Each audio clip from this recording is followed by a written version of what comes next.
Downturn in the economy is a challenge. Well, trying to reset the economy on a path of growth so as to make life better for Nigerians is a task right now. With increasing technological advancement, ways of growing economies around the world are equally increasing. You're right, Kingsley. The latest way economies are being grown now, in addition to the other ways commonly known, is through the use of information communication technologies, ICT for short.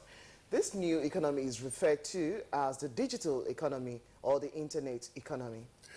Well, Blessing, you could also call it the web economy. Now, the digital economy, which is the emerging economic direction of the world is increasingly taking to, relies on the use of the internet. And through it, a lot happens these days. Now, because of the availability of internet, anyone could, from any part of the world, be certainly watching this program, which is Good Morning Nigeria. Yes, Kingsley. In fact, you could be watching this program even if you were in outer space. So, if, for instance, I wish to sell you a product and you reside thousands of kilometers away, say in India or even farther than that, I do not need to take the product to you to see, well, at least as in the traditional means.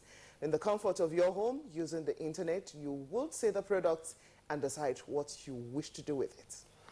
Now, in other words, the internet is changing the way goods and services are used and delivered. This is especially so as the services component is an increasingly significant share of what is referred to as product value. Now, this is more the case where internet services are widely available. According to the World Bank, it's the fact that studies have indicated that a 10% increase in broadband penetration results in a 1.38% rise in economic growth in developing economies. Now, this could get better, meaning that a country like Nigeria will benefit a lot if it keys into the digital economy. So is there awareness in the country of the benefits of the digital economy? If not, what is being done so that the country can benefit from this new economy? And, you know, Kingsley, this also is trying to affect the kind of future workforce we'll be facing. In fact, it started already. There are already job losses because some of those areas of interest have been taken up through this digital economy. So as some of these posers, some of the questions I raised earlier, some of the posers will seek answers to on Good Morning Nigeria today. Welcome to the program. My name is Blessing Abu. And I'm Kingsley Osadolo. I join my colleague in also welcoming you to this edition of Good Morning Nigeria, coming to you as always live on the network service of the Nigerian Television Authority. Now, in the course of the program, we have our regular companion segments, newspaper review, business, sports, foreign, as well as entertainment. It actually is still ongoing at the Australian Open. Serena Williams, a couple of hours ago, qualified for the semi-finals, joining her sister Venus in the semi-finals. Now, let's go over to the newsroom. Let's go back to the newsroom to join our newscaster this morning, Lydia Bassi, for the morning news. Hi, Lydia. Hello, Kingsley. Good morning. Welcome to the news. President Muhammadu Buhari has sent to the Senate the name of Ibrahim Magu Mustafa for confirmation as Executive Chairman of the EFCC. National Assembly correspondent Waziri Zayanu reports that this and other proceedings took center stage at Tuesday's plenary.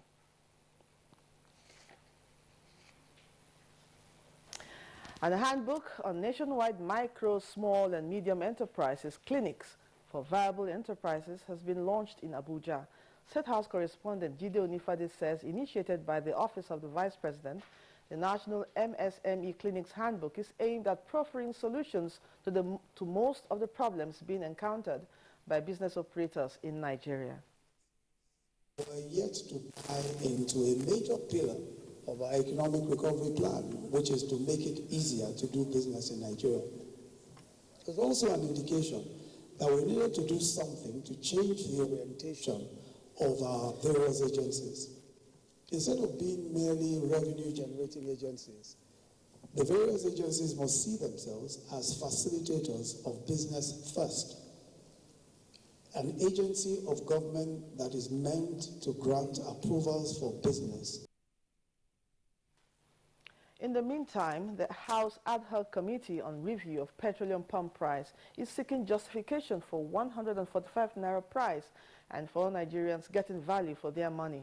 National Assembly correspondent Ifani Ezumba reports that this was at a public hearing of the committee. Stated are concerned with the arbitrary increases in the pump price of petrol by the regulatory authorities without adequate consultation with relevant stakeholders. Our business here is to justify every kobo on the structure, on the template that is being collected.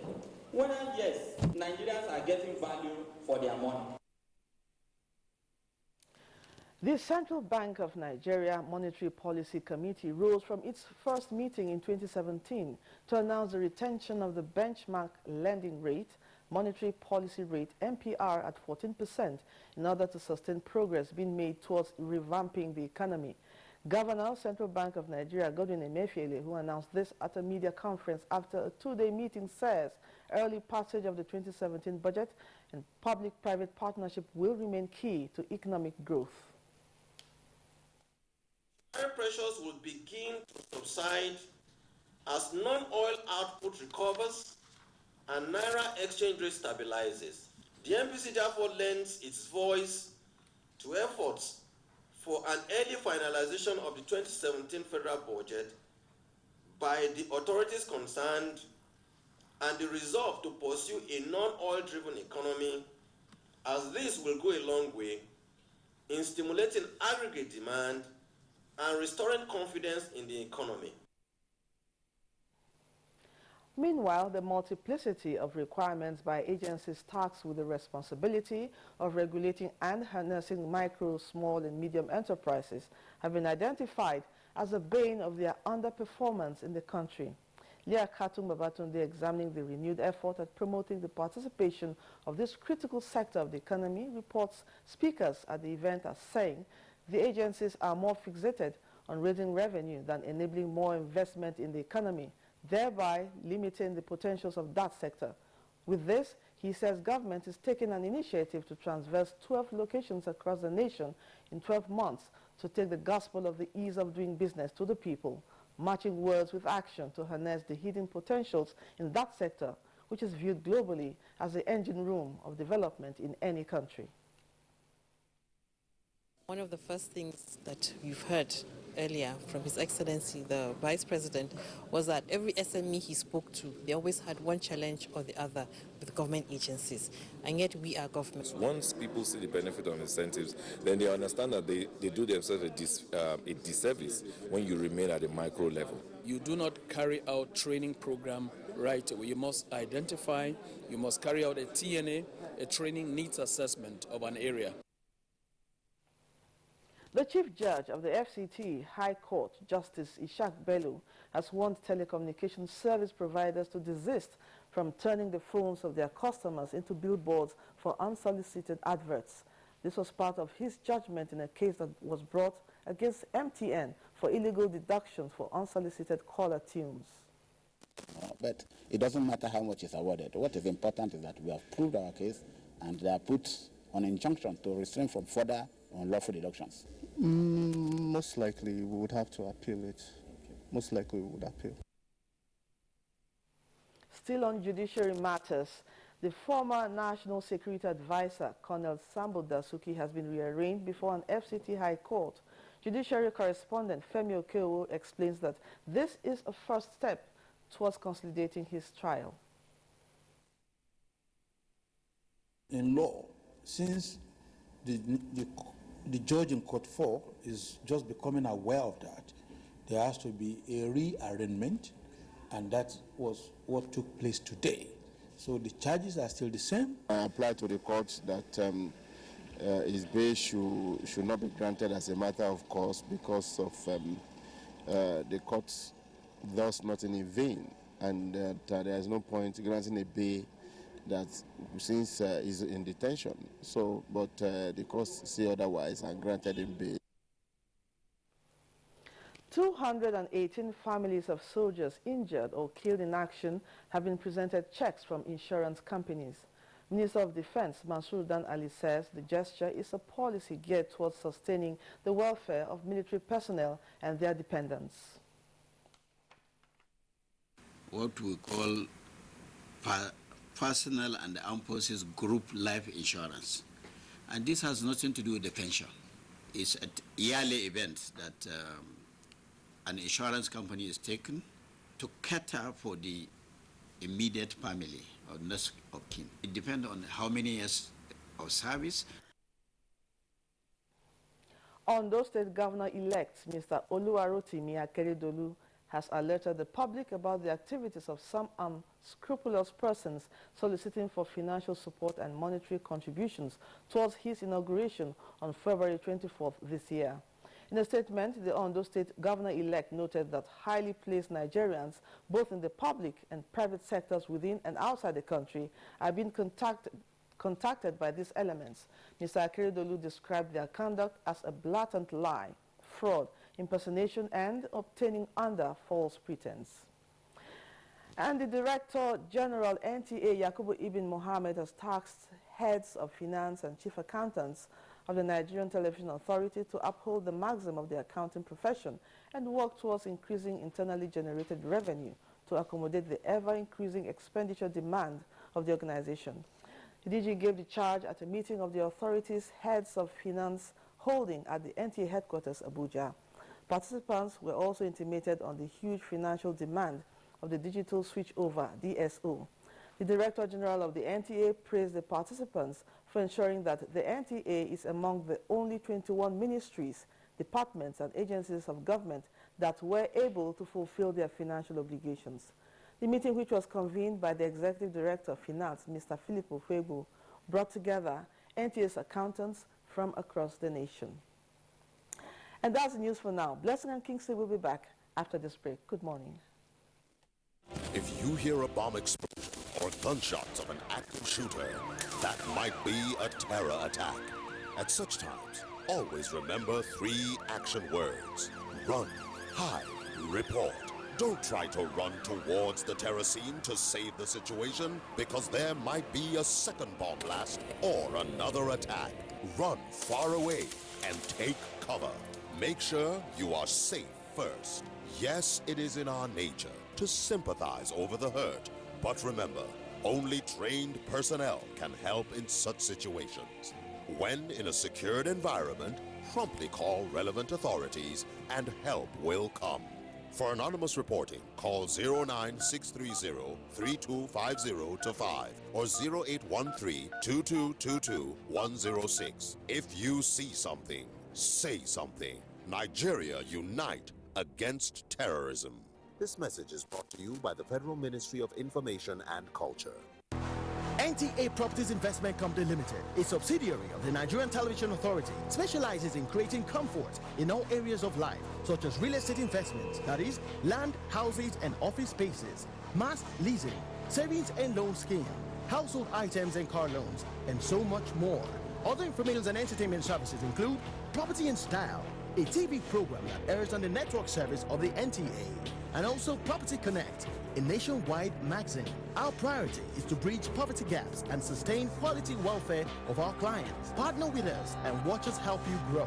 Pay us a visit today at the NTA headquarters permanent site, Area 11 Garki, Abuja, or our Lagos office at number 15 Awolowo Road, Ikoyi, Lagos. For more information, visit our website on www.ntaproperties.com.ng, or you can email us on ntap2000@yahoo.com.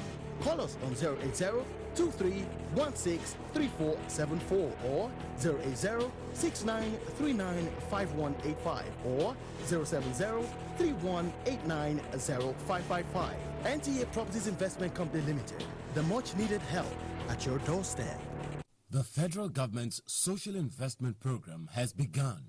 The poorest and most vulnerable in the land get 5,000 naira monthly, and phase 1 has started in 9 states of the federation. 200,000 unemployed graduates have been engaged in the N-Power Volunteer Corps, designed to engage 500,000 people. 5.5 million children will be fed regularly in the homegrown school feeding program, which kicked off in 3 states last year, with 9 more to be added this year. And under the Government Enterprise and Empowerment Program, GEEP, thousands of cooperatives, market women, farmers, and enterprising youth have been receiving between 10,000 and 100,000 naira soft loans since November 2016. The Social Investment Program has begun. It can only get better. We promise change. Change is here.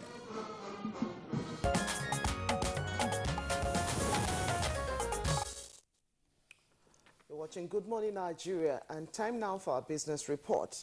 African giants may hold rates on weak growth and high inflation. Details of these and more on the business package with Amina Noji.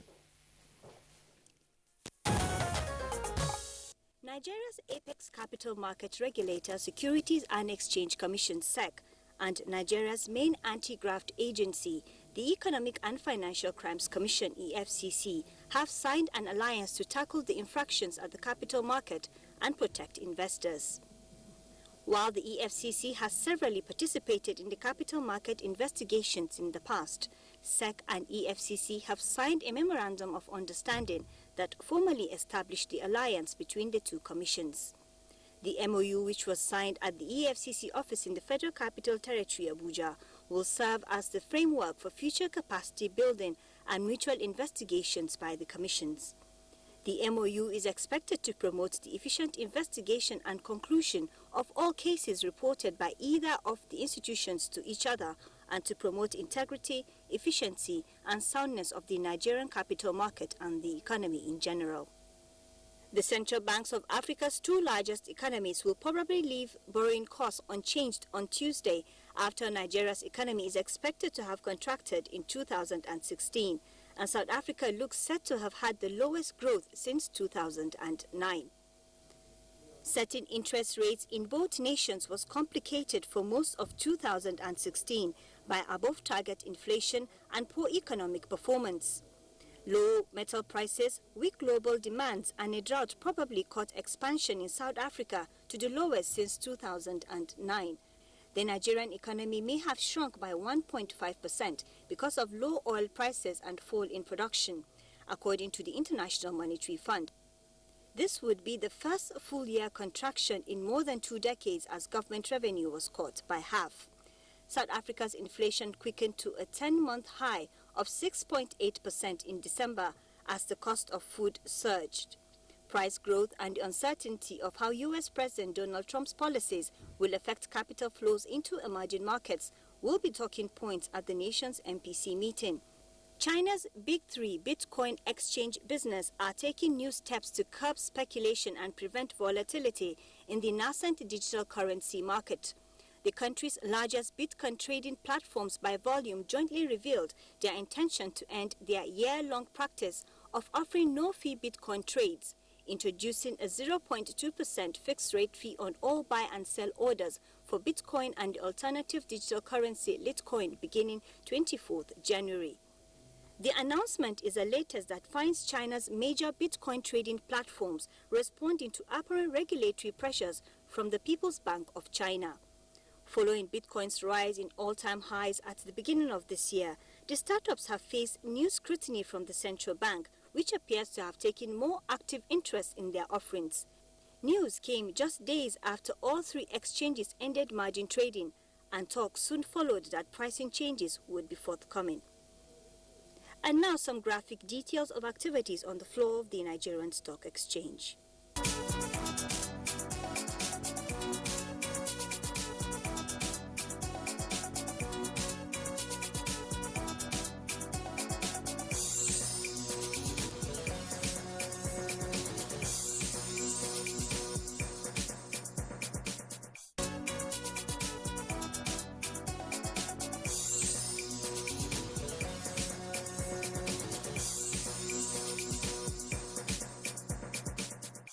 And that's the business package. I am Amina Nujain.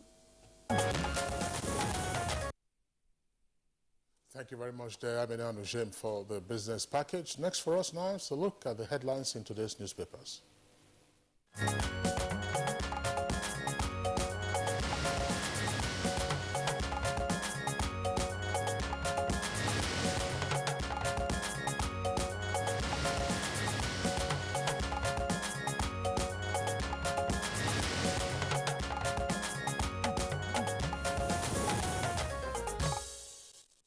Welcome, Bayo Atoyebi, to the studio for its review today again. Good morning to you, Bayo. Good morning, Blessing. Good morning, Kingsley. Good morning, Nigeria. Yeah, Bayo, good to have you. Well, let's begin our review this morning with the Authority newspaper. The Authority newspaper above the nameplate has the headline, "Dismissed policemen prevented state agents from assassinating me. And that's according to Governor Wike of Rivers. Details of that story on page 4. But the latest story says, Presidency orders EFCC to release seized baddest mansions to MDAs. And second lead on the front page says, General Electric unveils investments in Nigeria's refineries. Okay, I'll start off with the stories on the front page of the leadership.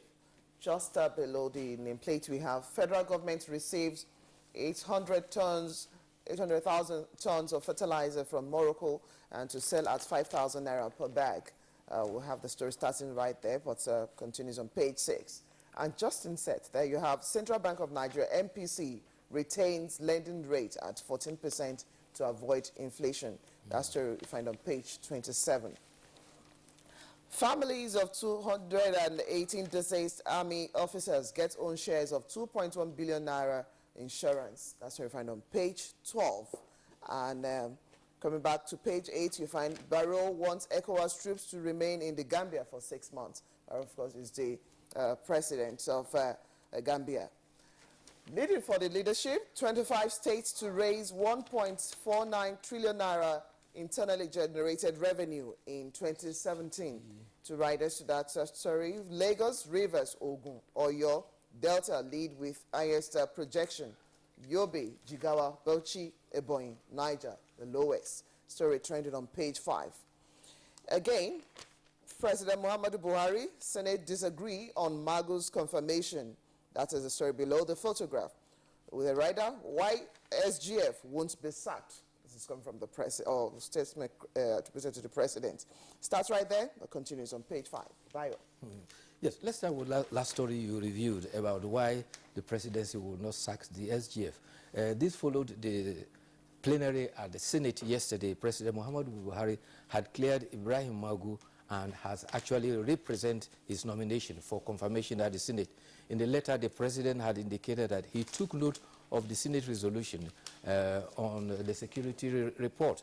He says administrative steps were taken and they found that corruption, he was free of the corruption charges that were leveled against it. The president said he will not do anything that will question the credibility of the war against corruption. On the case against the Secretary of the Government of the Federation, the president's letter said there were still the Senate and the presidency were disagreeing. The presidency says that the principle of fair hearing was not abided with, and the Senate based its resolution on an interim report that was signed by a minority. 3 persons out of 9 signed it. However, the presidency says it was unable to approve the recommendation to remove the Secretary to the Government of the Federation and prosecute him as was recommended. The Senate, however, the spokesman for the Senate, Senator Ali Usabi, says that the Senate stands by its report. Some newspapers are indicating that the Senate have agreed to rescreen Ibrahim Magu. Others says the Senate is adamant about their position. However, the state committee chairman that carried out the review, Senator Shehu Sani, said that the presidency has been misinformed. He lamented that when it comes to corruption, the presidency treats the National Assembly and the Judiciary with insecticide, but when it comes to the presidency, they treat them with deodorants.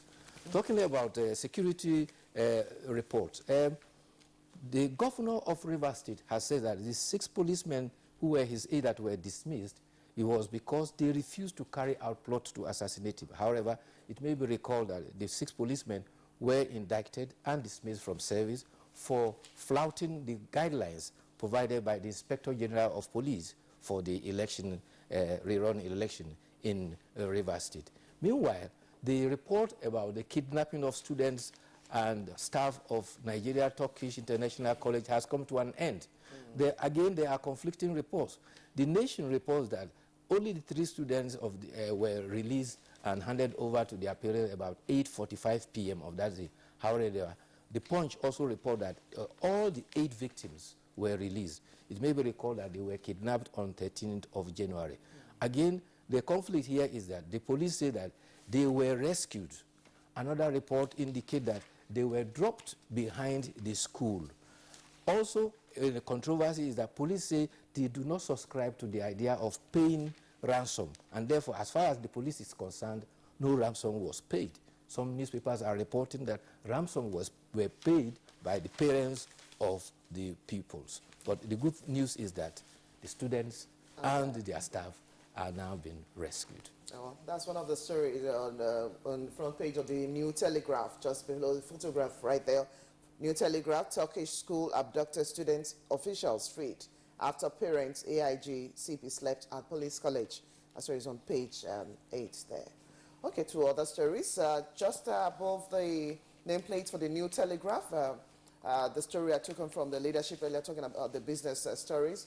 Reducing lending rates will worsen economy. This has come from Central Bank of Nigeria.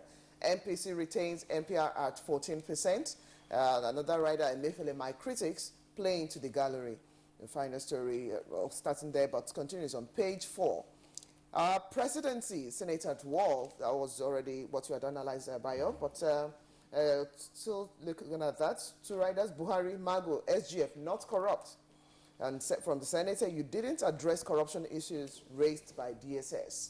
And like the analogy you used, to say when it comes to fighting corruption in the National Assembly or Judiciary, the presidency uses insecticide.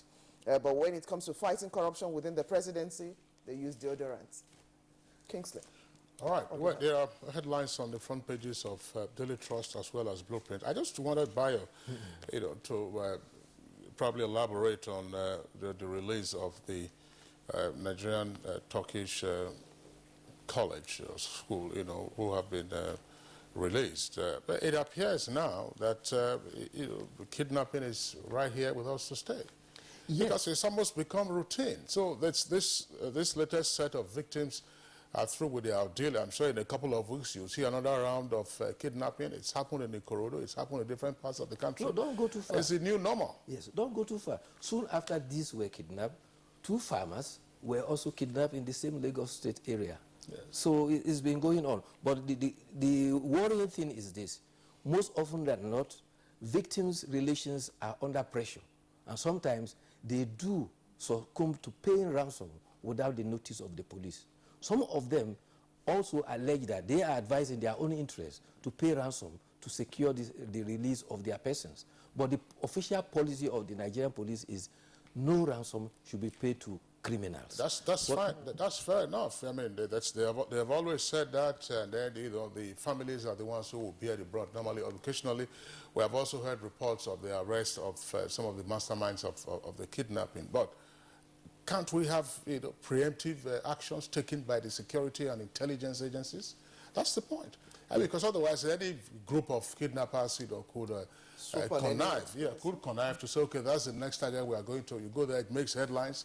The families suffer their ordeal, and then they pay whatever ransom there is. And after the fact, now the security agencies go chasing the kidnappers. I think that this is becoming a national embarrassment. Yes, it is really, but some legal measures have been taken. Lagos State, for instance, had already passed a law, very strict law about kidnapping. If a kidnapper, a kidnapped victim dies in the custody of the kidnappers, is a death penalty. However, if you kidnap persons and later on you are arrested, it is life imprisonment. So that is at least to use the legal aspect of the stick to check the kidnapping. All right, let's take the other headlines, as I said, from the Daily Trust. Daily Trust, EFCC rearranged Dasuki, Bafarawa, and others. Details of the story can be found on page 3. And we'll tackle insecurity as one entity. That's according to Northern Governance. And details of that story can be found on page 4. Lead story says, why I won't sack SGF Buhari, and we stand by our decision. This according to the Senate. Bayo has already discussed that. Now, that story is also the lead for the Blueprint newspaper, which says, Buhari writes Senate with a kicker, you aired on SGF and Magu. And 2 writers, your letter, funeral for anti-graft war. That's according to lawmakers. And EFCC boss risks rejection again. You can see the quotes also there. Bios also refer to them. That's the analogy of insecticide and deodorants. Back again to the Daily Trust. Below the photograph on the front page, you have a window of 3 headlines. Examination bodies harmonized timetable. And APC leaders behind Buhari's rumored death. That's according to McCarthy of the PDP. Details of that story on page 39. And CBN, why MPC retained interest rate and others. Now, the other headlines on the front page of the blueprint are as follows. 218 deceased soldiers' families receive benefits. Blessing already read part of that from the other papers. And reps investigate Jonathan's 9.2 billion naira clean stove project. And NIS deports 792 illegal immigrants. NIS stands for the Nigerian Immigration Service. And government agencies frustrate businesses. That's on page 8. And Peace Corps will be community-based, attributed to the commandant. Then below the photograph on the front page of the blueprint, that's a strip headline. Again, court affirms Dasuki bail, adjourns till February 24th. Details on page 16. Yes, let's go to the central bank. MPR is retained at 14%, and the governor of central bank has defended that that is the sure way to sustain steady growth in the economy and not to allow the inflation to dominate. But meanwhile, there's been some positive news. The foreign reserve stands now at $28.9 billion. Governor of central bank has categorically emphasized that we should be very careful with recklessness with our foreign exchange. He says priority will be given strictly to importation of raw materials and to support agricultural sector. He, however, used the occasion to clarify some misgivings regarding to foreign exchange. He said that regarding exchange, both Christians and Muslim pilgrimage had actually paid for foreign exchange in February 2015 when the rate was 197 naira to $1. And when they were redeeming it in August, he couldn't have gone to insist that you should pay 300 naira to $1 because that would be against what he describes as business practice. He, however, emphasized that all other rates operate within the interbank segment and measures will be taken to check any abuses. He says the flexible exchange rate that is operating will continue because it is necessary as using it as a means to fine-tuning the economy and to avoid panic in the system. Still talking about the security, you will recall that 19 northern governors had met with traditional rulers. After the meeting, the governors came out with a resolution. They have resolved that they will tackle insecurity as one entity. All the 19 northern states will tackle insecurity as one entity. Some of the measures they have adopted is to accept the recommendations of the 19 attorneys general of the 19 states, and as well as a recommendation that the border checks will be put up more strictly. They have observed that most of the headers who are involved in the fatal clashes with farmers across the country are actually headsmen from Mali and Senegal, and they believe that checking the excesses and the entry at the port will reduce it. Going to Gambia, President Adama Barrow of Gambia has requested that the ECOWAS force that came in and is in Gambia now should stay for a period of 6 months. The ECOWAS president, Alain de Souza, has confirmed that Adama Barrow will go back as soon as the security situation is improved. On the request for amnesty for President Yahya Jammeh, the ECOWAS president says it will depend on the guidelines by the ECOWAS, AU, and then the United Nations. However, they have advised President Barrow not to witch hunt the former President Yahya Jammeh. Already, Adama Barrow has given indication that in the last 2 weeks of his administration, former President Yahya Jammeh withdrew a total of $500 million, which is equivalent to about 9.2 pounds sterling, and may have been depleted from the Gambia's coffers. The President Yahya Jammeh, a former President Yahya Jammeh, departed Gambia with his mother, his son, and his wife. And in fact, Senegal had to insist that they want to know who were in the plane before they will allow it fly over the airspace on the way to Guinea and to Guinea-Bissau. Okay, let's take a look at another story. Yes, I think I read that earlier, just below the nameplate for the leadership. Federal government is receiving 800 tons of fertilizer from Morocco, and they're to sell at 5,000 naira per bag. That is good boost for agriculture. Okay, Kingsley. Yeah. Well, just to go to the international stories page, that's page 41 of Daily Trust. You might not be able to see that on the screen, but if we can locate that, we'll punch it right there on the screen. Now, that's in connection also, Bayo, with the Gambia. It says, yes. State of emergency lifted. Gambia's parliament on Tuesday, that was yesterday, revoked a state of emergency imposed last week by former President Yahya Jammeh shortly before he fled into exile. That's the National Assembly hereby resolved to approve the revocation of the declaration of the state of public emergency. The same parliament that had promptly, Bayo, if you recall, approved the emergency rule when it was requested for by the former president in the place. Now let's take another headline there. There's, you have this UK, that's another story on the international page of the Daily Trust, says court rules against government on Brexit. Brexit, that's a parliament. I'm taking this now from the first two paragraphs. It says Parliament must vote on whether the government can start the Brexit process, the Supreme Court has ruled. Now, the judgment means that Theresa May, who is Prime Minister, cannot begin talks with the EU until MPs and peers give their backing, although this is expected to happen in time for the government's 31st March deadline. That's one of the other stories that we are taking over from there. Then we also have another story on the foreign scene. It says 2,500 more settler homes planned for the West Bank, and this, of course, in Israel, in continuation of the developments in that environment. Yes, that's okay, right. All right, from the foreign tidbit you've just read, coming back home, it will appear people at the institutions are finding means to actually address the issue of recession. Just below the nameplate for the New Telegraph, I omitted some of those areas earlier on. There is a story just beside that one of where River State Governor dismissed policemen saving from assassination, which we have taken on already. NNPC turns 52 hospitals and clinics to commercial use. That's what you find on page 5. So it reads, recession, NNPC turns 52 hospitals and clinics to commercial use. Yeah, these were hospitals that were run by the NNPC. And because of his posture now of that of commercial as a commercial enterprise, these 52 clinics now are to go commercial. However, the other concern that I like to draw attention to is the report on the Nation that says that some federal retirees have alleged insensitivity by government about the payment of their benefit. The president of the Interim Association of Contributing Pensioners, Comrade Matthew Shitu, says retirees between 2015 and 2016 have not been paid their benefits. And he says that benefits from various agencies and parastatals as accrued right bonds and pension contribution are not remitted to RSCs.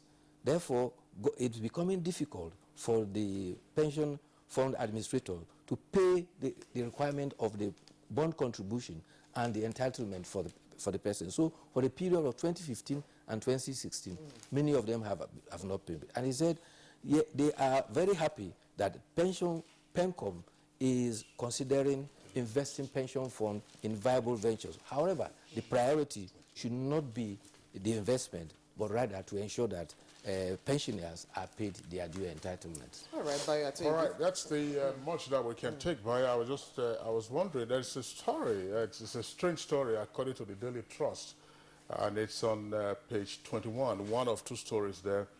It's a feature called Strange Stories. It says, the headline, you'll be able to see that shortly on the screen. It says, Barber cuts men's hair by setting it on fire.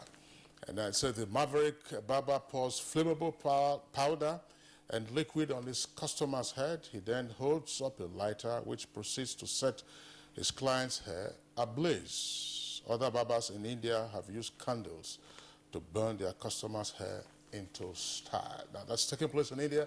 But if you remember Michael Jackson, yes, I was going to talk about that advert in 1984. Yes, he got himself incinerated. Okay, Bayo, that's the much we can take. What's men do these days? Well, they've been human beings have been. No, they are taking the cue from the payment culture which they abandoned. Absolutely, Bayo, I tell you, thank you for being with us today. We'll see you again tomorrow. Tomorrow will be another day. All right, we'll take a short break now. When we return, we'll be dealing with our item for discussion this morning, which is on the emerging digital economy.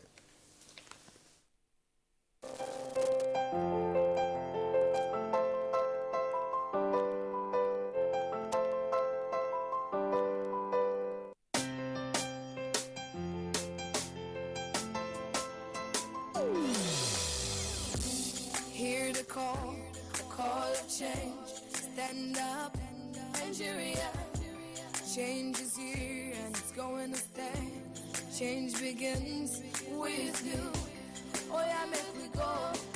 Go to so let the change begin from within. Look at you, oh Gerula. Change begins with you and me. Oh, change begins with me. Oh, change begins with me. Oh, change begins with me. Hey, Ochlami, come on. Ah, mon chéri. Kilo dey by go. Make the whole Africa begin to the talk. You no go figure this one though. Make you still dey look for another. Talkstuff.com na app wey be say e don arrange everything wey concern social media for you for inside one app. Check am now. Make you kaka go sign up sharply on talkstuff.com. Talk dey cheap. Make your own be good. So what's up, sweetheart? You really look like you're up to something. I have a secret. Okay. I'll be going to Europe next week. Seriously? Yeah. Like you have your visa, your passport, your plane ticket? No, not that way. Some men are helping us. We pay them, they take us through the desert, and then we cross the sea into Europe. The desert, the sea. Isn't that the route where many have died? Yes, it is indeed a very dangerous journey. In 2016 alone, 4,900 people died while crossing the Mediterranean Sea to enter Europe. Many were Nigerians. For the very few who survived the journey, they are forced into prostitution or other crimes just to survive. Eventually, they will be arrested and deported to Nigeria. Don't be a victim. Don't go this way. This is a public service announcement brought to you by NTA.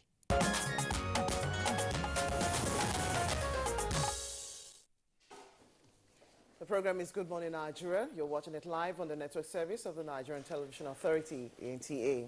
Now to a background that as a prompt for our conversation, taking a look at digital economy. The economic challenges being faced by the country has made turning IT around very critical to her well-being. And the digital economy, which is the latest way countries are growing their economies, is one way Nigeria could go. Correspondent Ngozi Chude has put this together for our conversation this morning.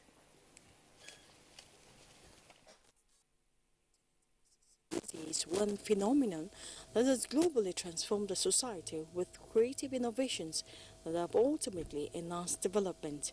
In this direction is the digital economy, described as the worldwide network of economic activities enabled by information and communications technologies, ICT. In other quarters, it can also be defined more simply as an economy based on digital technologies with diverse platforms such as eBay, Alibaba, Google Search, and most popular in Nigeria, Konga and Jumia, among others. Over the last few years, this technology has been transforming how goods and services are produced, used, and delivered as businesses offer online services, reaching consumers across the globe and inevitably driving international trade. Embedded in the effect of digital economy with the e-commerce as a component is the fact this has resulted into global value chains. For instance, the World Bank has found that a 10% increase in broadband penetration results in a 1.38% rise in economic growth in developing countries and 1.21% in developed countries. In Nigeria, for example, it has created opportunities for businesses like the taxis and Uber, which are shifting employment patterns. Another interesting twist to this is the opening up of new possibilities for small and medium-sized enterprises to sell their products online, engage in international trade, and become part of the global economy. In no small measure, the digital economy has helped overcome the traditional business, which is saddled with poor infrastructure, inefficient customs procedures, and distance to large consumer markets. However, recently, the mandate of the expert group on the digital economy convened by International Center for Trade and Sustainable Development in partnership with the World Economic Forum as part of the E15 initiative was to examine the challenges and opportunities that growth of the digital economy creates for trade and development. Towards fostering these, policy options for improved governance of international trade emerged from the dialogue. One distinct factor considered was the need to create an enabling environment for digital trade with identifiable three key elements. One is the need for regulations that give businesses and consumers the confidence to use the internet to engage in cross-border transactions. Second is how to ensure that online information can be accessed and data can flow freely across borders. Third is concerns for the need to cooperate to address the regulatory externalities that can arise from digital trade and the incentives that can create government to restrict cross-border data flows. How best to maximize this and deepen regulatory cooperation and also promote digital economy in Nigeria is what Good Morning Nigeria will focus on today.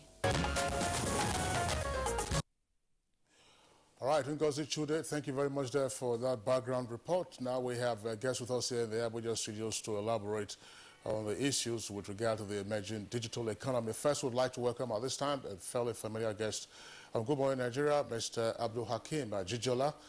He's now the commissioner in charge of a commissioner as part of the Global Commission on Stability of Cyberspace, and this is based at The Hague in Netherlands. Mr. Jijola, a pleasure to have you join us this morning. Thank you. Good morning. All right, and then we also have with us in the studios an IT consultant and chairman conferences committee of the Nigeria Computer Society, Mr. Jide Awe. Mr. Awe, pleasure to have you join us this morning.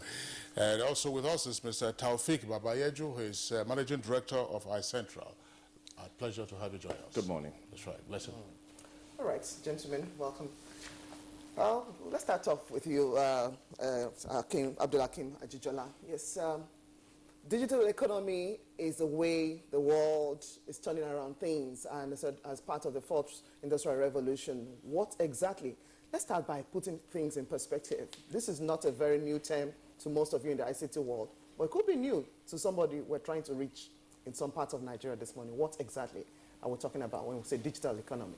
Well, from a layman's perspective, the digital economy is basically the new way of socio-economic interaction using or leveraging relatively modern, not just the technologies in terms of equipment, but also the processes and also the thinking.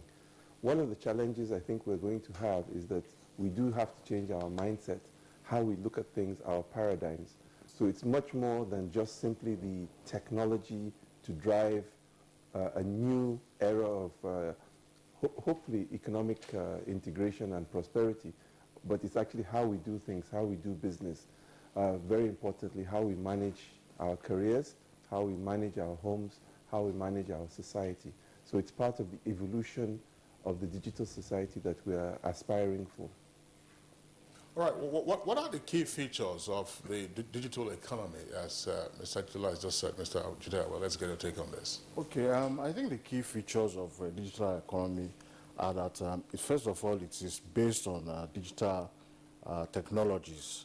And then at the same time, you also have the different way of thinking, because now you are trying to enable processes, enable the way things are being done in a different way. And that's why it's also known as the age of disruption.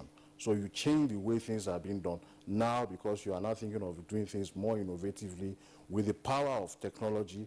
And that's why you also have the term like smart technology and things like that, because things are becoming more easy to do using technology. So basically what you are trying to do is become more efficient, more effective using technology. So that is the paradigm shift. And as Mr. Jijola has also said, it also requires a culture that accepts that. So those are the key things that you... Well, just before we bring in Mr. Babayeju, let's split heads further, Mr. Jijola. I'm coming back to you. When we say you are applying technology to socio-economic relations or transactions, technology, simply defined, means the application of scientific findings.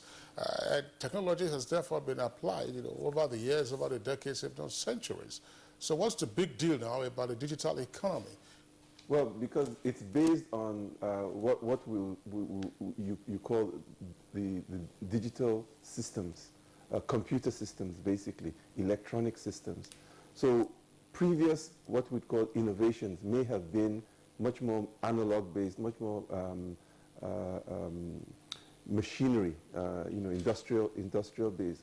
For example, in your introduction this morning, you talked about many of these companies. Look at NTA, for example. It has gone digital. That requires NTA, frankly, to be much more productive because it now has a lot more content to generate because it manages many, many more channels.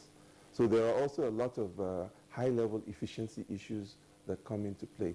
But I think the key thing is that it's not simply about bits and bytes.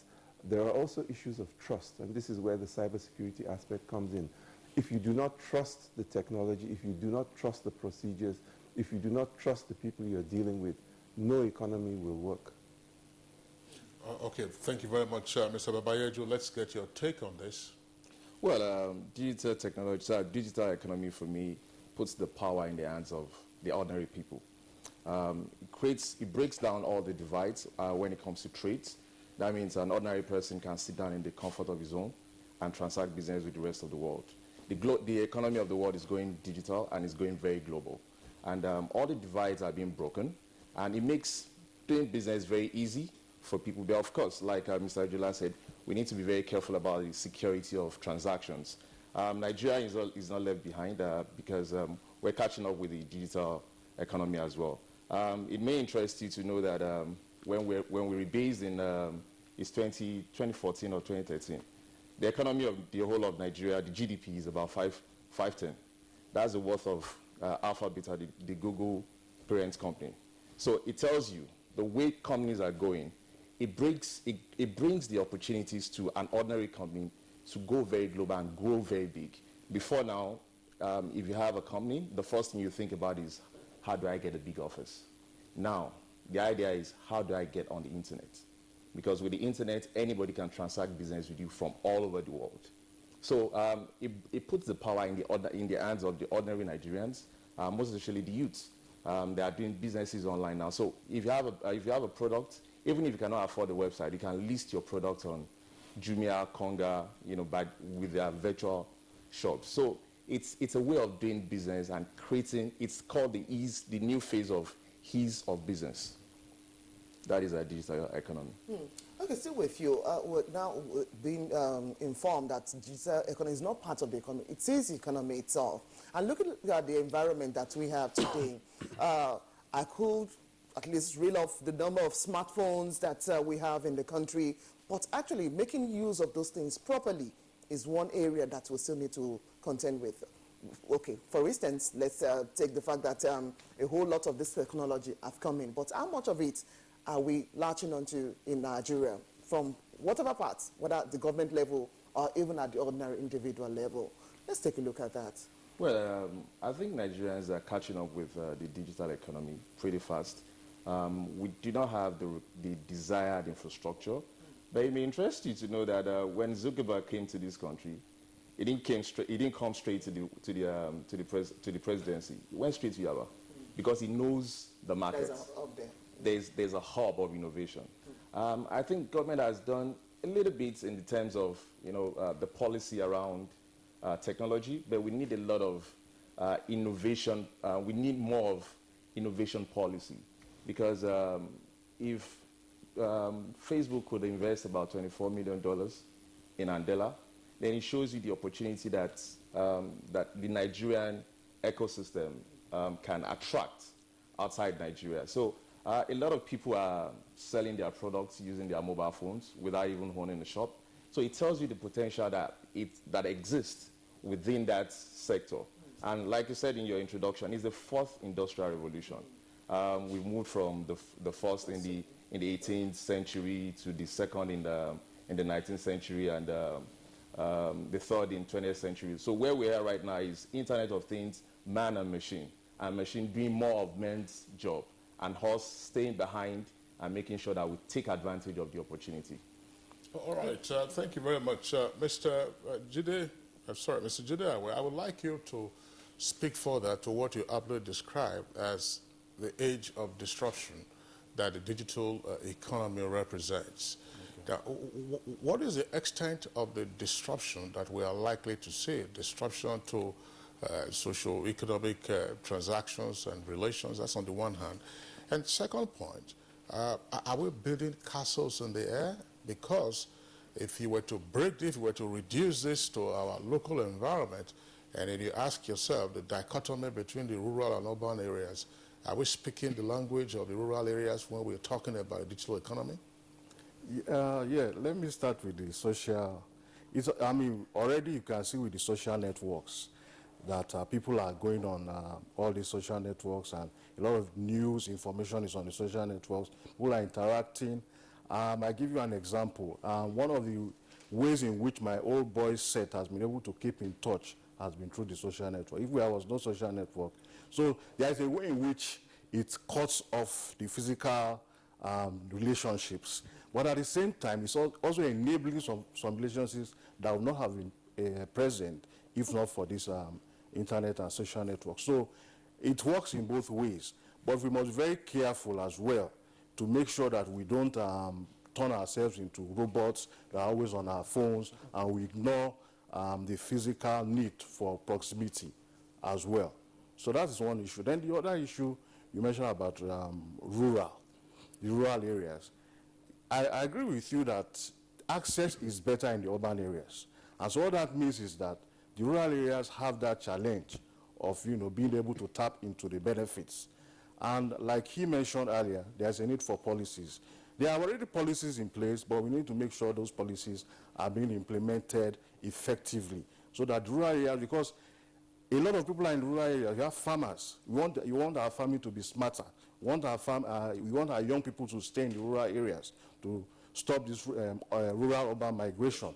If you provide infrastructure in the rural areas, if you provide opportunities, digital economy opportunities in rural areas, young people will stay there and they'll be able to achieve, because digital economy has nothing to do with distance, has nothing to do with geographical location, has nothing to do with gender. So it's just an equal opportunity thing that enables you to really make your own contribution and make a difference.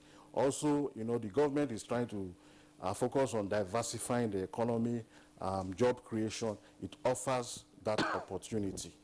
Well, Mr. Judah, well, thanks. I'll come back to you, but Mr. Ajijola, let's get this.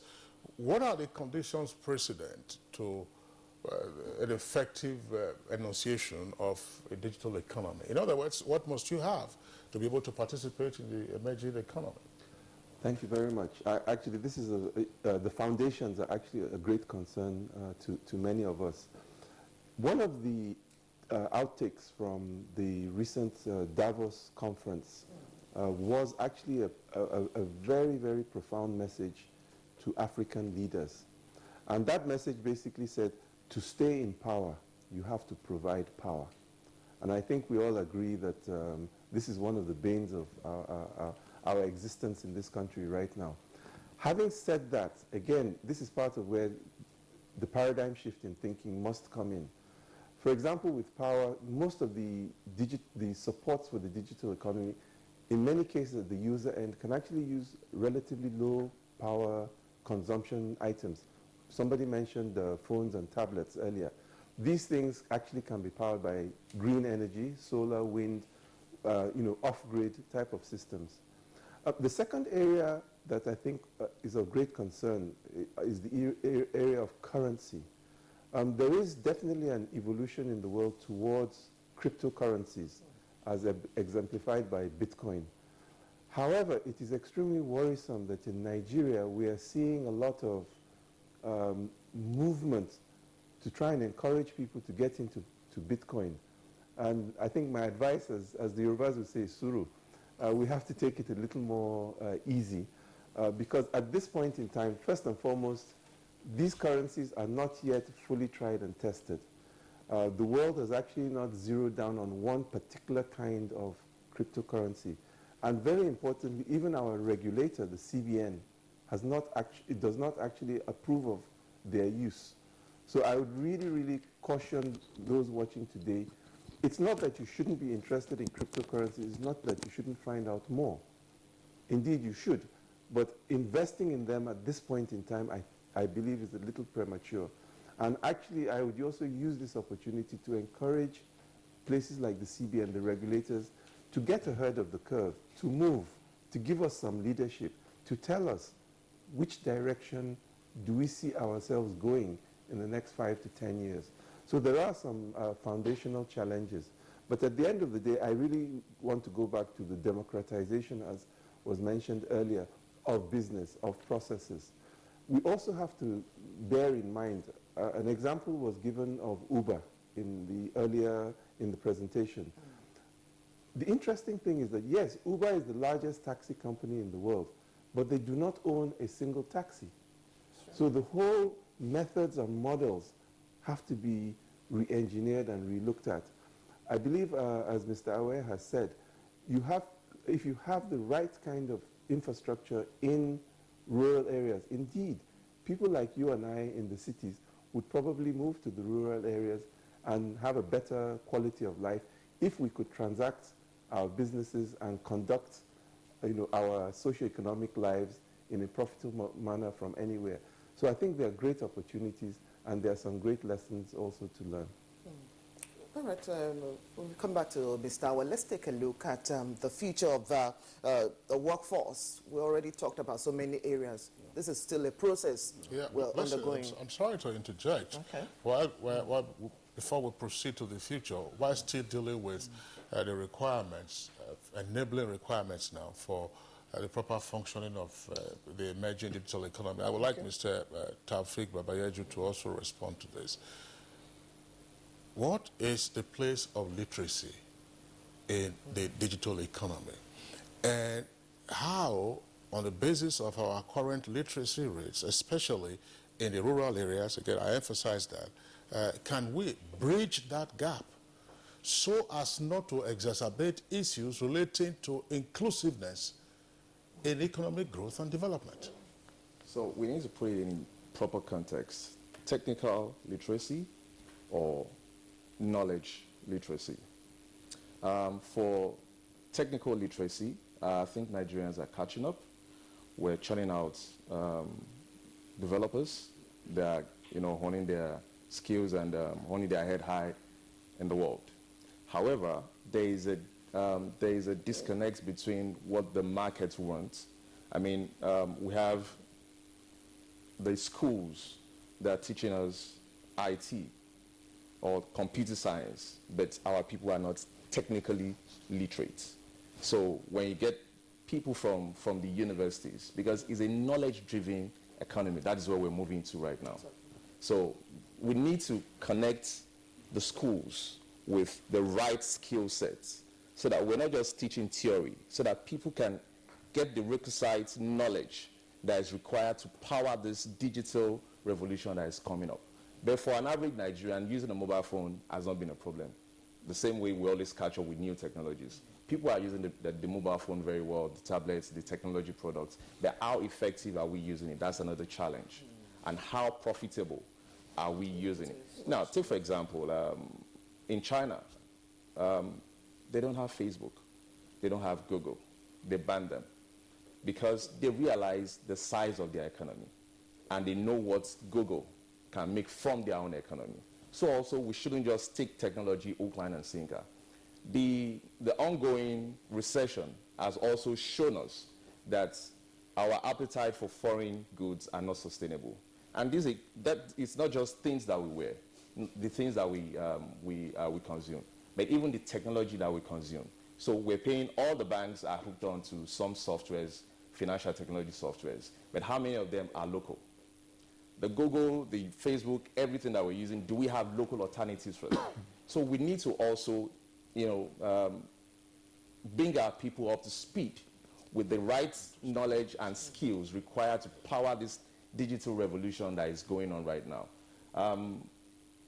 For example, Facebook is about 1.7 billion users. That is the second largest continent, if we were to put it in context of a continent's population of people.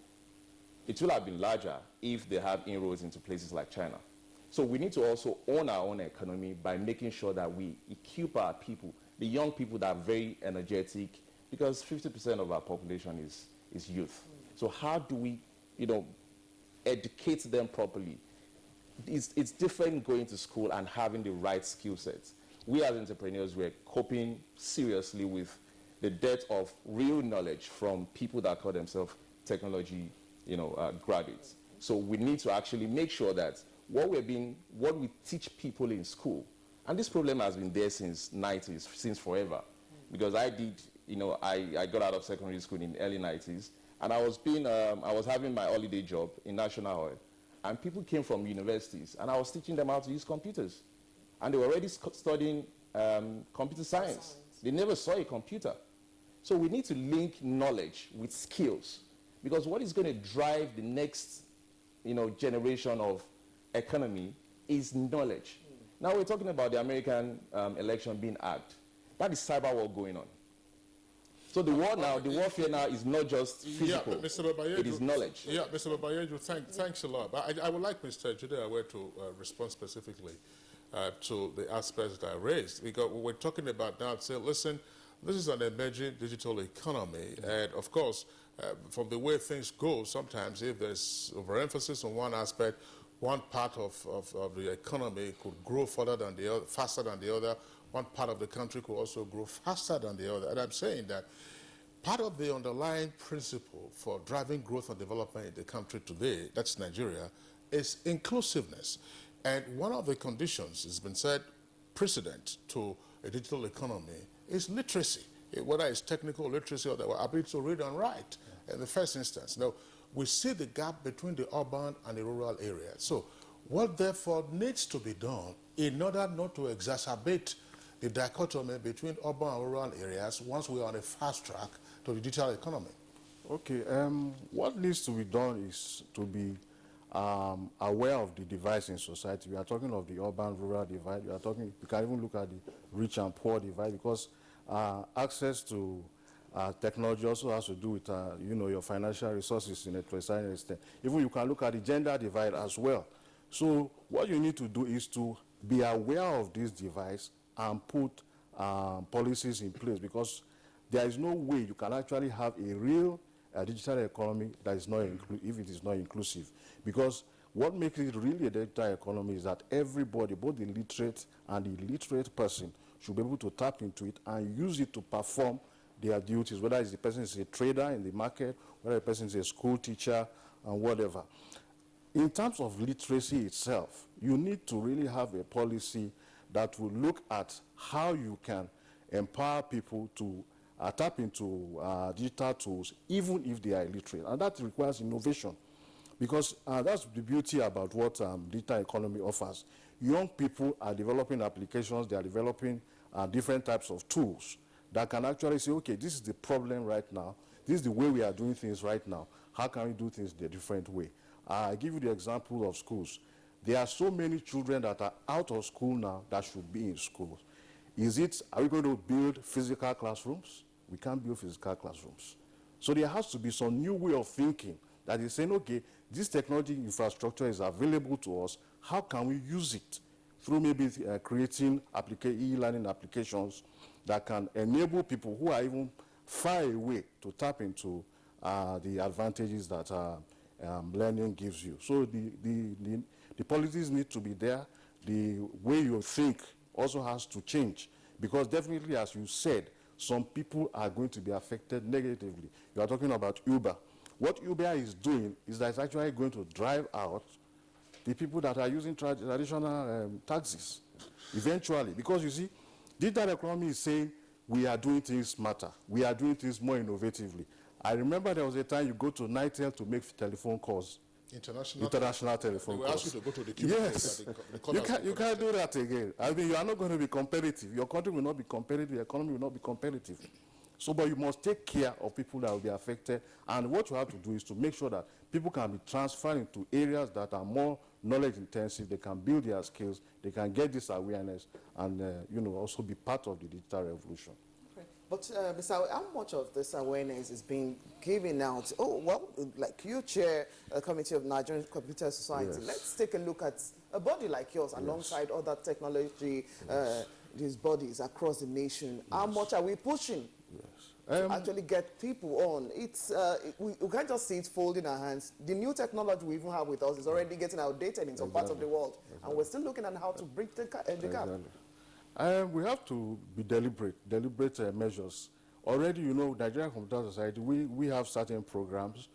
We are an advocacy body. We talk about the benefits of using IT, and we encourage people to do that. But you see, you must have specific and deliberate programs that address the areas of gaps, because you identify the gaps first, and then you also have, I believe there are some national governmental bodies that also have the responsibility to actually drive IT development in the country.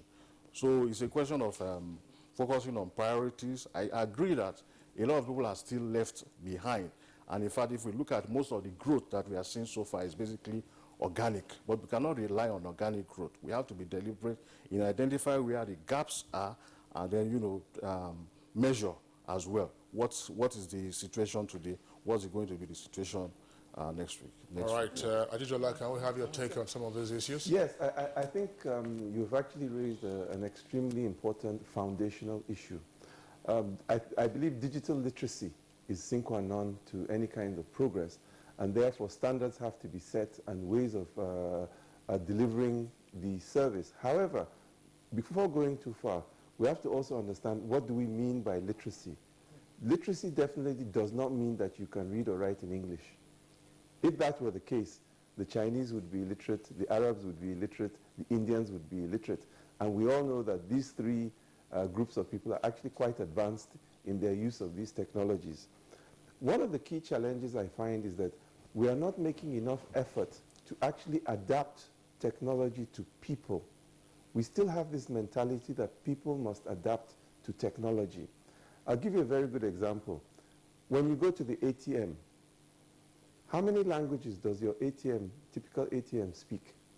At most, 2, English and French. Yet, Mama Alakara transacts her business, her economy revolves around either an indigenous language or pidgin. So even the people who design these systems, I think, need to actually design the systems for people, whether they are in rural areas or in urban areas, whether they are, in quote, literate or not so literate.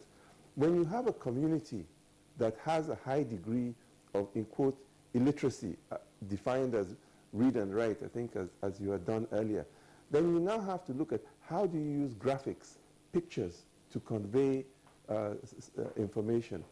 A few years ago, a major research organization in Japan that does research into physics wanted to be able to communicate its findings, the concepts, and these kinds of things to the general public. And they realized that if they released long-sounding, big grammar material, it wouldn't work. So what they ended up doing was making a series of cartoons which conveyed the information. Very importantly, I think that we have to also realize that these very devices that we are talking about, the laptops, the tablets, they are actually the tools that are and will promote this new era of digital literacy. Whether it is in the rural areas, whether it is in underserved urban areas, or whether it is actually towards what we'd call disadvantaged communities.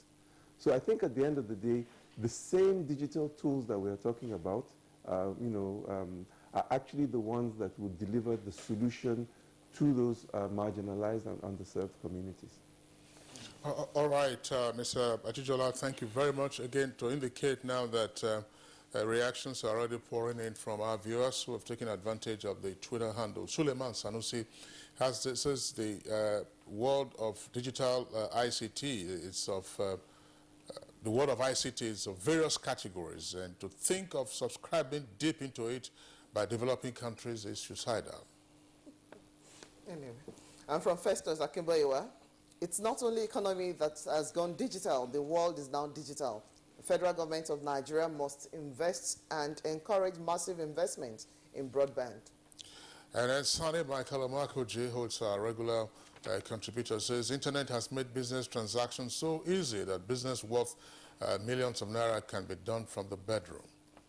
SMB Johnson, one of the major ways to diversify Nigeria's economy is for government to provide enabling infrastructure to boost digital economy.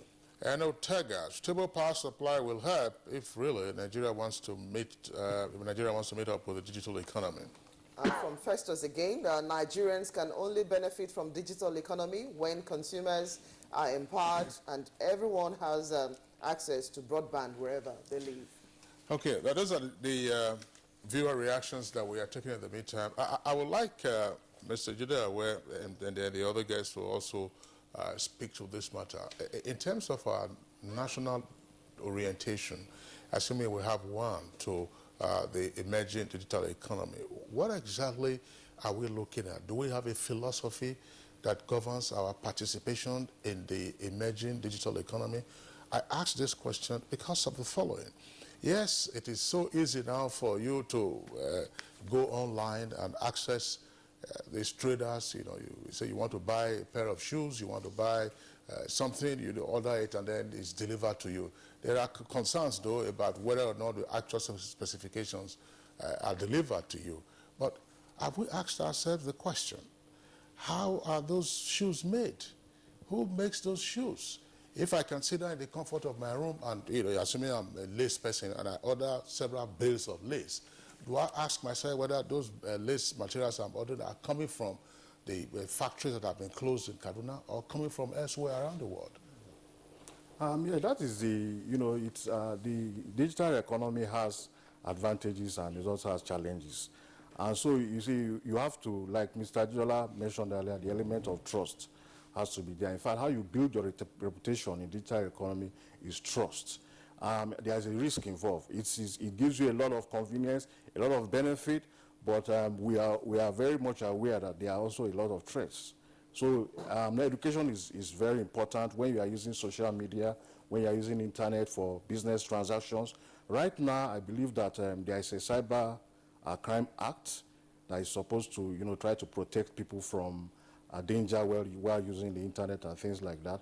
There is still need for more enforcement of that act. There is still need for other laws, and there is also still need for awareness. But the truth of the matter is that it has tremendous benefits that have challenges as well.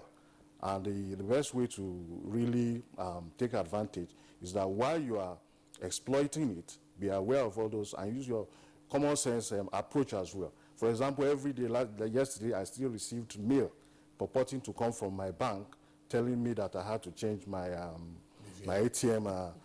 So these are the threats associated. Magazine subscription. Yes, these are the kind of things. So it is real. It is you have to be aware. Awareness is and then you also still don't just depend fully on the technology, and that's where the culture also comes in. The way you approach it. Technology is basically neutral. What you use it for determines whether it's going to be good or bad. Well, Mr. Bayejo, the question, thanks, Mr. Awe, is will the digital economy ultimately consign us still to a consumer nation rather than a producer nation? Well, there are two ways to it. We need to be deliberate about how we consume technology and how we use technology. I've said it earlier that we need to have a policy around the emerging digital economy. If we can start with 10% of everything that's the softwares that we use being locally made. I know we have some local content acts around ICT, but we need to enforce them. We need to make sure that we localize technology, use it to our own benefit. And also, while we're using the foreign technology, also try to develop the local technology to make sure that we are par with it. The technology is so beautiful that if you have an app that works very well, somebody can subscribe from US, from any part of the world. So we, as much as it breaks down the digital divide that you can order goods from US, from any part of the world. Also, we need to also make conscious effort to make sure that the technologies that we use are a bit local, customized to our local environment, and also make sure that we use it to connect our businesses and make sure that we connect businesses and patronize made in Nigeria goods so that maybe 50%, if there's a policy that whatever goes on any online stores, maybe 10% of it should be local, and we can stick to that. And gradually it moves to 15, it moves to 20. Then we can start taking charge of our own economy, because we need to own our economy. Right now, we don't own our economy. If you look at the value chain of technology, very, very few Nigerian companies are playing in that value chain. The biggest network operator, telecoms network operator, is not Nigerian. The biggest retail store in Nigeria is not Nigeria. It's not a Nigerian company. I'm not saying foreign companies should not come, but we should create a space for our people. It starts from government consuming local technology products. We heard about Zynox. How many of us are using Zynox laptops, desk phones? So there should be proper implementation of that local content policy to make sure that a percentage of our technology needs or use are Nigerian. I've stated the case of China, that made sure that they have their own alternative to Google. They have their own alternative to Facebook, because they realize their market. Nigeria is the largest market in Africa, and we can actually conquer the whole of the African market if we have products, brands that are Nigerian, that are local, that we can export to the rest of the world. And digital economy makes that very easy for us. I'm sure guys like you are already working in that direction. Gentlemen, we'll take a break at this point, and we'll take our messages. When we return, we'll start looking at models as well as other areas of encouraging our own kind of technology in the digital divide. You're watching Good Morning Nigeria. Welcome to Olani's Joint, the best Ikwabi joint in the east of Niger. Stop grilling me, man. Word on the street is the food here is dumb good. And me being mad hungry, I just came here to get some grub so I could wolf it down. Not me. Once again, I was not understanding anything you were stuck. This week on your award-winning comedy series, Professor John Bull, starring Kanayo Okanayo, Mercy Johnson, Queen Wokoye, Yomi Fash Lanso, Stephen Odingbe. He get to one mad man who I don't drink and swallow only open man super bypass. What? That's the man. That Niger guy is. Yeah? The thief of soup. That's a small boy. Now you are not Peter. Professor John Bull, this Tuesday and Friday, 8:30 to 9 p.m. on NTA Network, International, and Star Times. You will pay Ufoma for her soup and for the trauma. No, but only soup. You're telling me saying don't collect them for your hand. You're not telling me saying don't collect your trouser. Over and out. Welcome to the new speed of life.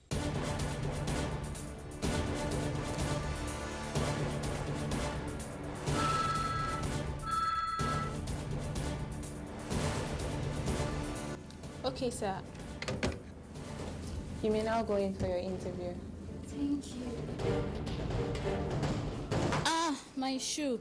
And to think I just bought this very expensive foreign shoe 2 months ago. So sorry about your shoes. This is why I advise my friends to always patronize made in Nigeria products. See this shoe? It's made in Nigeria. And I've had it for 2 years. And it's still as good as the day I bought it. Made in Nigeria products are good quality. And stringent government regulations and certification now mean that goods made in Nigeria meet international standards. Make the patriotic choice today. Buy right. Buy made in Nigeria. This is a public service announcement brought to you by NTA. NTA Television College, an affiliate of Ahmadu Bello University Zaria, a specialized institution charged to provide quality professional education in television production, engineering, and journalism. The college is offering 4 weeks course on computer graphics and animations to train new entrants and retraining of existing media operatives. Date 6th February to 3rd March 2017. Registration 100,000 naira with accommodation. Also, 1 week intensive course in advanced management techniques for executive officers, CEOs, COOs, managers, and heads of admin. Date 13th of March to 17th of March 2017. Registration 20,000 naira. Another 4 weeks course on principles and practice of marketing for marketing heads in radios and television houses, public relation agencies, media heads in advertising, brand support managers, media brokers, and heads of corporate affairs. Date 20th of March to 14th April 2017. Registration 100,000 naira with accommodation. All courses will take place at NTA Television College Rayfield, Jos. For more inquiries, call 08069809807 or call 070-366-07155 or email us at ntacollege@gmail.com. NTA Television College, training you to be the best you want to be.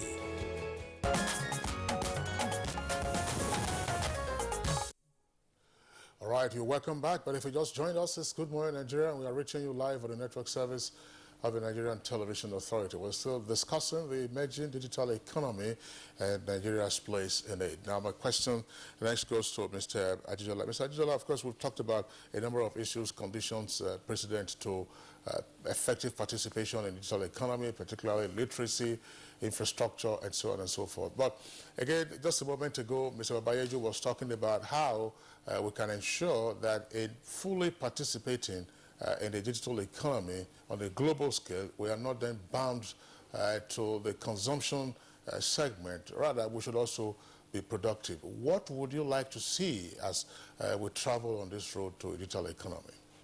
Well, first of all, before I get into responding directly to this, I would like to respond to one of the comments from the social media about it being, one of the tweets about it being suicidal, I believe, to get involved in the digital economy.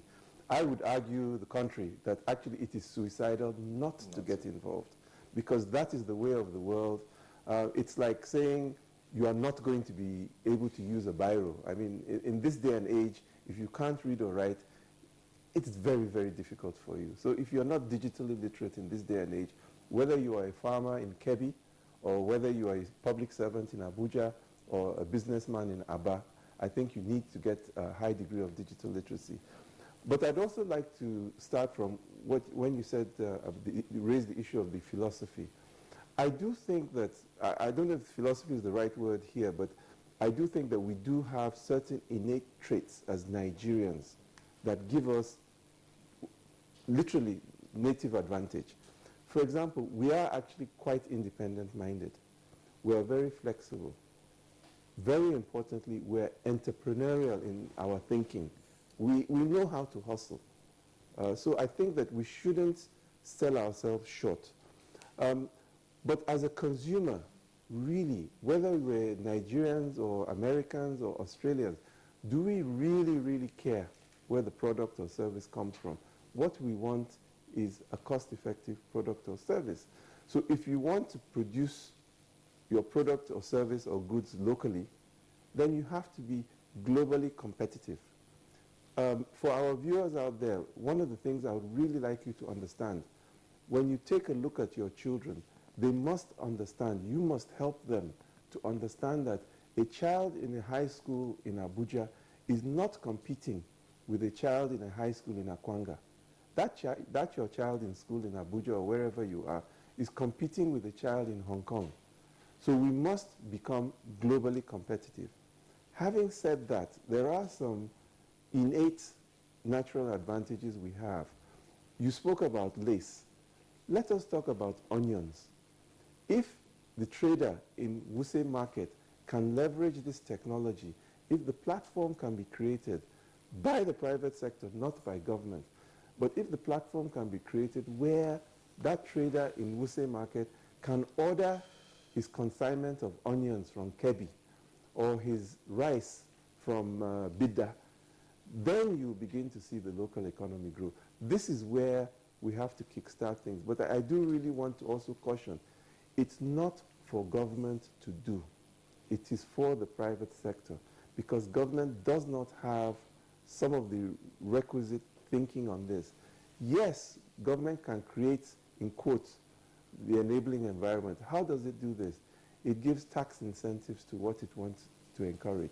So if you are able to incentivize the private sector to start developing products and services for those who produce rice or onions in Kebbi, or those who produce yams in Benue, to be able to understand what the general market price is for those goods, for example, in a market in Lagos, then there's an incentive for another person to say, let me go to Benue, buy yams, transport to Lagos. That's, in my opinion, how we are going to push this economy and actually have domestic production. Yes, at some point in time, we would have to use the same ideas and techniques for the production of lace. But there is so much out there that we are not even leveraging the technology to increase the productivity of the value chains, the agric value chains, for example.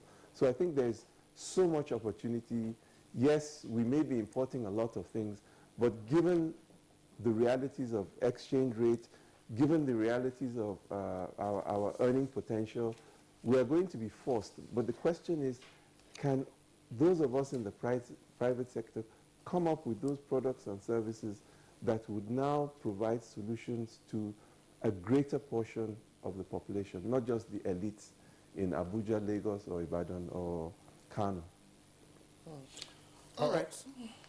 All right, Mr. Ajola, thanks a lot. But one of the, shall we say, national traits that we also exhibit, which we didn't talk about, is our appetite for foreign goods, which is why I raised the question as to whether or not we want to be producers or otherwise. But you say it is immaterial, the goods can be produced anywhere, but that we have seen the impact that has had on our foreign reserves and why the exchange rate on the parallel market is almost nudging 500 to 1. All right, so there are further reactions from our viewers with respect to the subject matter we are discussing. We'll take those tweets right now. Don M.O. Has this tweet. It says, Babayeju, that's it's addressing that to him. Most of our problem is copy and paste project and lack of practicals and lack of implementation of project after studies in school. From Jamil Sadara, it says, digital economy, a smartest, fastest, and high-risk management business environment. We stand to compete globally in business fields. And this is from Alexin's Solution, and the author there is Ralph Mike. It says, the mentality of, quote, being my own boss, unquote, will hinder the growth of digital economy in Nigeria. Form a group if you must grow.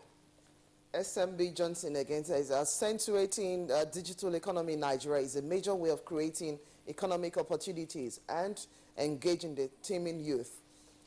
Ortega also has this, says education is a major factor to hasten this process of digital economy. Nigerian government should pay more attention to it. It's a priority. Sani Michael Omakojis says, however, our payment system is very poor compared to what is obtainable in most of the growing economies like us. See Kenya. All right, and Clifford Agugoesi says our schools at all levels must be integrated with digital tools. From Ortega again, there is a need to empower our rural areas around the country in areas of interest in gains of the digital economy platform. Okay, now these are the second set of tweets that we have taken now. Let's begin to look at areas of potential concerns and why we must have safeguards. Two critical points, regulatory framework, and secondly, integrity issues. How well are we in these respects, Mr. Awe? There are regulatory frameworks in place. What we should actually be looking at is how effective are they? Already, if it's the telecom area, because telecom plays a very major role in terms of providing infrastructure, NCC is supposed to be regulating that space. There are still some challenges. We have issues with quality of service and things like that. So there are still some challenges with that, but it's something that can be improved. NITDA, National Information Technology Development Agency, regulates the IT space. There is a national IT policy. There is a national IT roadmap. So the issues are, how well are those policies being implemented? What are I'm aware that a review and evaluation has been done, but you see, in that space, in the technology space, things are changing so fast. The technology is changing, new developments are coming on board. So you also need to make sure that your technology development is also keeping pace with all these new developments. In terms of the challenges, you have major challenges in terms of the cyber threats.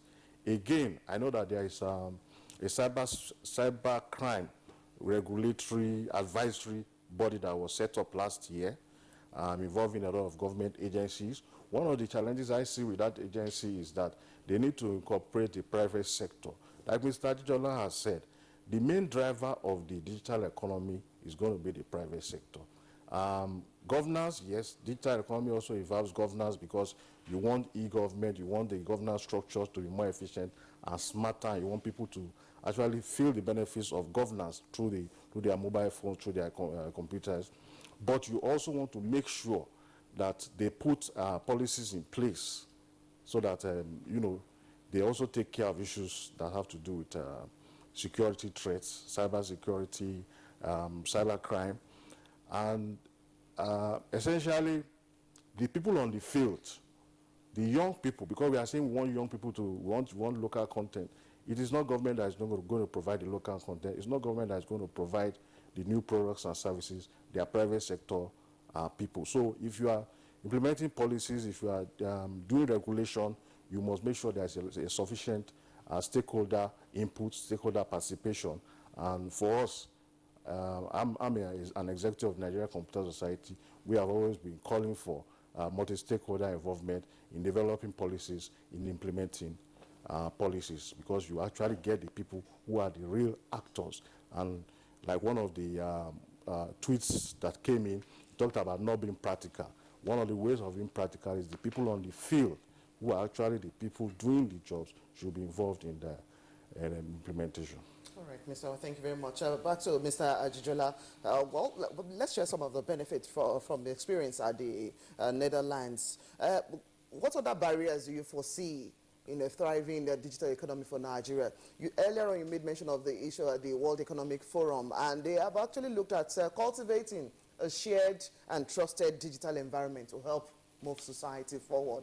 What other things does the government of the day, whether they're now engaging the private sector or the public sector, in actually achieving that which want to do with digital economy? Okay, first of all, let me just respond to the tweet about education. I think education is sine qua non.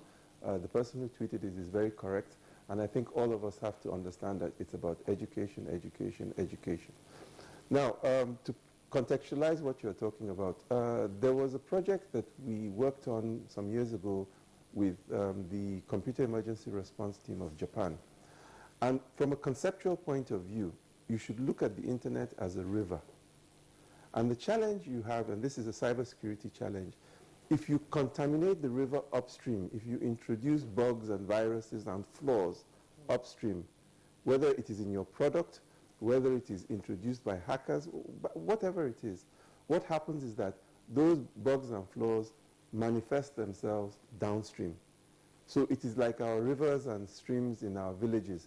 If you go and defecate upstream, then anybody drinking the water further downstream will be affected or potentially affected. In terms of what I would call the regulatory frameworks, I think as Mr. Awe has said, there are some, but the big issue I think has been, in many instances, the issue of enforcement. It's one thing to have a regulation, it's one thing to enforce it, and it's also another thing to enforce it fairly. You shouldn't enforce something because the person is your tribesman, you're from the same religion, or from you know, some other sentimental reason, or is from the same party, same political affiliation. Enforcement needs to actually be extremely, have a high degree of integrity. The same problem person A will enter for doing A has to apply to person B. But one of the big areas I think we often omit in terms of regulation are the issues of self-regulation. And we need to look at self-regulation not just in the context of the individual having a little common sense in what they do, but also in terms of the professional bodies. Yes, NCS, but even our chambers of commerce. There are many what we call peer pressure self-regulatory mechanisms that we can look at. And for example, in terms of programming, if you know that your competitor company or your fellow company develops software based on some level of maybe higher integrity, for you to even survive in business, at least you must adhere to your competitor standards. But back to the issue of integrity, there has to be some mechanisms where we can also convince people that it is in your self-interest to have a reasonable degree of integrity.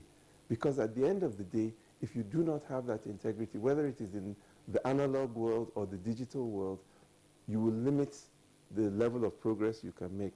So there has to be some kind of what I call social mobilization on that. And then we now also, you know, just glancingly, there are issues of protection and security. Again, I think we should look at the example of your highways and your streets. If you are not sure of your safety on the highway between, for example, Kaduna and Abuja, or between Offa and Ilorin, you will not ply that highway. It's as simple as that. And if you do not have trust in the integrity and your safety in cyberspace, you will not use cyberspace either. So we have to look at it that there is a self-interest, and we have to be able to convey to people that there is their own self-interest at stake if they do not make sure that they have some level of self-regulation and also a high degree of integrity. All right. Well, this one quickly before we come to this, Mr. Jidewa. So how massive can the digital economy get in Nigeria in terms of numbers? In terms of numbers, well, you know, it's the economy. Well, the economy can be as big as the whole economy, because you see, we are looking at the target. The target should be the whole economy. We don't want anybody to be left out. You see, the problem in actually getting the whole economy on board are the challenges that we've talked about in terms of the divides in the society, the infrastructure challenges in terms of rural and urban. Those are the challenges. But when we are looking at